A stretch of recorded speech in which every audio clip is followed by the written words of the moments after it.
अस्सलाम वालेकुम। Class 7 general science topic है आपका। सेकंड टॉपिक है disorder of digestive system. Disorder mean बेतरतीबी या मुदाखलत कह लें, डिस्टर्बेंस कह लें, ठीक है।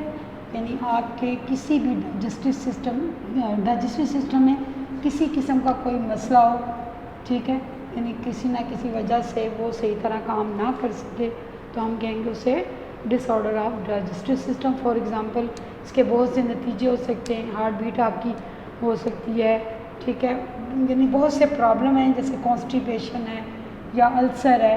तो these are the disorder of the digestive system. No, first of all we discuss the disorder of digestive system is a diarrhoea. No, there are, मैंने इसकी कुछ थोड़ी सी आपको इसकी हेडिंग दे दी है, आप भी इसको अपने होमवर्क में ऑर्डर तरतीब से दे सकते हैं। और एक इसका शॉर्ट क्वेश्चन आपको नोट्स में दिया हुआ है, ठीक है, जो आपको मैंने पहले दे दिया, लेकिन वो याद आपने अब इस तरतीब से करना है जब आपको ये लेक्चर जाए, ठीक है। तो what is diarrhoea? No, question arise, what is a diarrhoea? Diarrhoea is a, क्या लफ्ज़ है? डायरिया, ठीक है, डायरिया। अब एक साइंटिफिक लफ्ज़ है, अब ज़रा देखें डायरिया क्या है। Diarrhoea is a semi liquid faeces. वैसे तो आपका जो वेस्ट मटेरियल जो आप बॉडी से बाहर निकालते हैं, यानी ऐसा बेकार खुराकी चीज़ें जो आप अपने जिस्म से बाहर निकालते हैं, रिमूव करते हैं, तो वो ज़्यादातर सॉलिड में होता है। लेकिन अगर आपका डिसऑर्डर कैसे होता है फीसिस में, कि अगर आपका सेमी लिक्विड हो, यानी साथ इसके पानी भी जो है वो जो आपका फीसिस है वो लिक्विड फॉर्म में आ जाए, तो इसका ये मतलब है कि कोई ना कोई ऐसी ख़राबी आपके डाइजेस्टिव सिस्टम में आ गई है जिसकी वजह से वो फीसिस है converted into a semi liquid में आ गया है वो, ठीक है। आपका जो फीसिस है वो बिकम अ सेमी लिक्विड, यानी उसमें पानी भी शामिल हो गया, ठीक है। तो ये जो प्रॉब्लम है, यानी अगर आपका पानी जिस्म से ज़्यादा रिमूव हो जाए तो there is a some problem in our body, ठीक है, which result in a dehydration. क्या लफ्ज़ है? डिहाइड्रेशन, ठीक है। डिहाइड्रेशन का मतलब है कि पानी की कमी हो जाती है अगर हमारी बॉडी से, ठीक है, पानी जिस्म से अगर ज़रूरत से ज़्यादा रिमूव हो जाए, ठीक है। वो किस शक्ल में? वो डायरिया, ठीक है।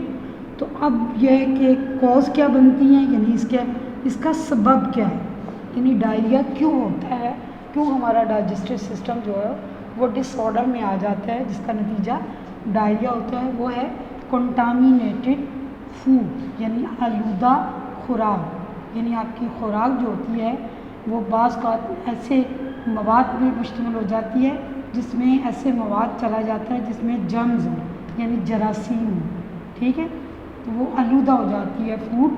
तो एक तो ये इसका सबब बनती है कि आपका डाइजेस्टिव सिस्टम डिसऑर्डर हो। इसके अलावा जब लोग मेडिसिन लेते हैं, ठीक है, तो उसका रिएक्शन भी जो है, यानी मेडिसिन जो होती हैं वो ट्रीटमेंट के लिए तो इस्तेमाल होती हैं, यानी क्योर तो करती हैं किसी भी बीमारी को या डिज़ीज़ को, लेकिन उसका रिएक्शन जो है वो थोड़ा सा डिस्टर्ब कर देता है हमारे डाइजेस्टिव सिस्टम को, ठीक है।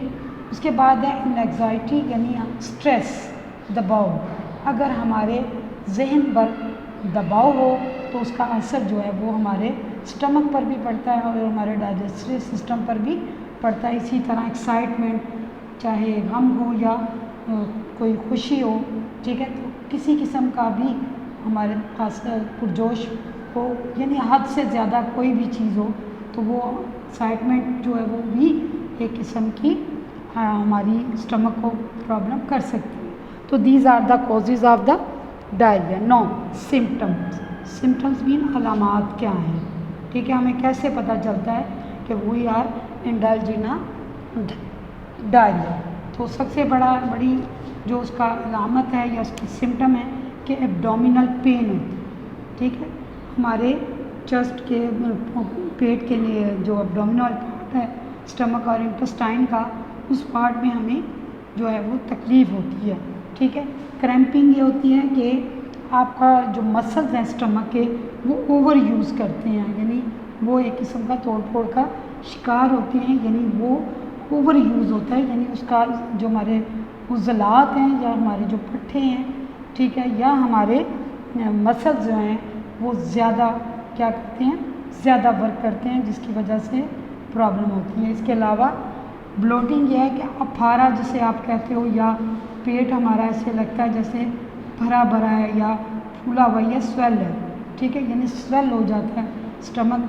तो ये एक प्रॉब्लम हमारे साथ होती है, ये उसकी सिम्टम होती है किसकी, डायरिया की, यानी ये लामत। इसके अलावा मतली सी नौसिया है, यानी मतली सी होती है।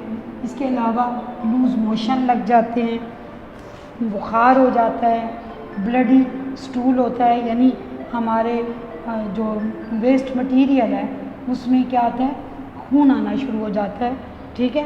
तो ये सब जो हैं ये सिम्टम्स हैं किसकी, डायरिया की। नो ट्रीटमेंट से पहले आप ये देख लें कि ये एक स्फीयर, आप इसको बिल्कुल एक लाइट या हल्का ना लें कि डायरिया जो है एक आम सी जो है डिजीज़ है या डिसऑर्डर है, बल्कि बाज़ हालात में ये स्फीयर यानी शदीद हो जाता है, फेटल हो जाता है, यानी ख़तरनाक हो जाता है, जिसका नतीजा जो है वो डिहाइड्रेशन मैंने आपको बता दिया है, ठीक है। तो हमारे जो बॉडी का स्ट्रक्चर है या बॉडी के जो सेल्स हैं वो श्रिंक हो जाते हैं, देन कोज़ा जो है वो बहुत ज़्यादा ख़तरनाक सूरत हाल हो जाती है। उसके बाद है ट्रीटमेंट क्या है, इलाज क्या है। इलाज इसका बेसिकली इतना ज़्यादा तो नहीं है, ज़्यादा प्रिकॉशन इसमें हमें अडॉप्ट करनी पड़ती है, लेकिन बहरहाल ट्रीटमेंट यह है कि प्लेंटी ऑफ वाटर, यानी पानी बहुत ज़्यादा प्लेंटी ऑफ वाटर का मतलब ड्रिंक प्लेंटी वाटर, यानी बहुत ज़्यादा पानी की पिएँ, क्योंकि हमारी बॉडी में डिहाइड्रेशन हो जाती है, पानी ज़्यादा लूज़ मोशन के ज़रिए या वोमिटिंग के ज़रिए बाहर निकलता है, तो जिसकी वजह से पानी की कमी हो जाती है। इसके अलावा डॉक्टर जो है वो प्रेस्क्राइब करता है आपको एंटीबायोटिक, ठीक है। आपको ये एंटीबायोटिक्स जो है वो आपको दवाइयाँ या जरासीम कुछ दवाइयाँ होती हैं जिन्हें एंटीबायोटिक्स